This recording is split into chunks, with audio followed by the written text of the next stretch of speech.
The outgoing president as a threat to our national security is where we start this hour with some of our most favorite reporters and friends.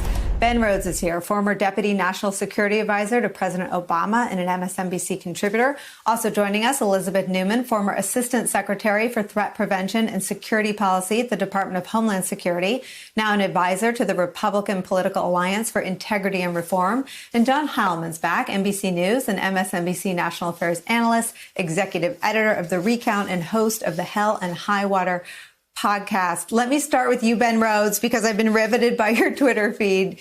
Hold forth. Well, look, Nicole, I think there are two threats to our national security. The first is that transition is the time when you get up to speed so you can hit the ground running on January 20th. And that means knowing everything from, yes, what is the current state of the vaccine distribution plan? What is the science about COVID that people like Dr. Fauci are following? But also, what are the COVID operations that the United States government is involved in around the world? What's our current assessment of the terrorist threat around the world? What's the current assessment of key adversaries like Russia and China right now? If you're essentially blind on that and taking responsibility for the entire U.S. government on January 20th, it's going to take you a few weeks just to figure out what's going on. And that is time lost, and that is valuable time for adversaries, and that's time lost to deal with threats like COVID. I think the second problem is this relentless effort to delegitimize the Biden administration before it comes in is going to have a hangover. If a huge part of this country doesn't accept him as a legitimate president, that's a huge problem for everything that he does. And frankly, people around the world are looking at this and seeing that it appears that the Republican Party is trying to convince their supporters that Joe Biden's not a legitimate president. That, too, is going to hamstring Joe Biden and the conduct of the office, both at home and abroad.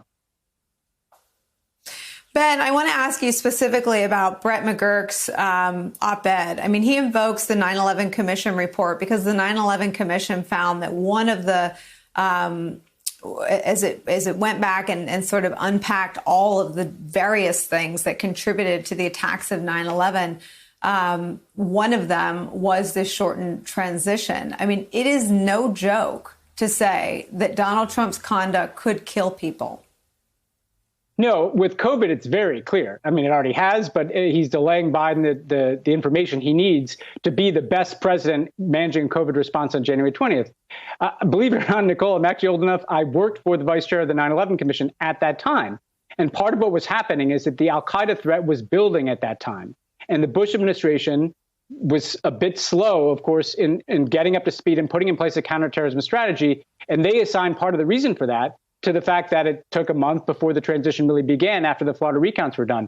This is such precious time, Nicole. You're trying to do so many things at once. I remember from that time in 2008 when I was a part of a transition, you're hiring hundreds, if not thousands of people, but you also need to know what you're walking into. And you cannot overstate, particularly on national security, where you deal with the world you inherit. You don't get to choose what world you're dealing with, even though Donald Trump has tried to do that. It's not like domestic policy where you come in and you write your legislation, and you can, frankly, prepare that legislation even in transition. You need to know what's going on in the Middle East. You need to know what's going on with COVID internationally. You need to know what the Russians are up to in terms of disinformation. There are so many things that, let's face it, are basically being hidden from the incoming Biden administration so that they're not going to be as ready as they should be to do their job. Hey there, I'm Chris Hayes from MSNBC. Thanks for watching MSNBC on YouTube. If you want to keep up to date with the videos we're putting out, you can click subscribe just below me or click over on this list to see lots of other great videos.